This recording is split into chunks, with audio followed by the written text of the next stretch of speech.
Hi, this is Peggy St. Peters. I'm with Coldwell Banker Lakeside, as you know, and I am at Bison Countertops, and I'm with Stephanie Goldsby. Stephanie is works for Pettis Builders, and she's helping me with this. And I know I already did a big granite thing, but those granites ended up being just too expensive and too small. So bad combination, that didn't work. But we did manage to find, here, let's come over here. I'm gonna show you this beauty. So how pretty is that? That's gonna be my island. We're very excited. The perimeter island is gonna be black, which I'm also super excited about. Adding a little, I know the white is cool and everybody loves it, but I feel like the black is a little bit of an anchor, and I don't know.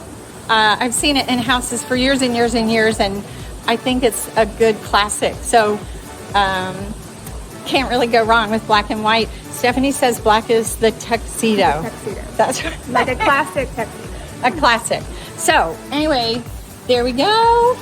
Pretty pretty for the kitchen. And this one is gonna be our master bath. So we're making progress. I'm gonna have to shoot from the house and show you what's new over there. Thanks for watching. Until next time.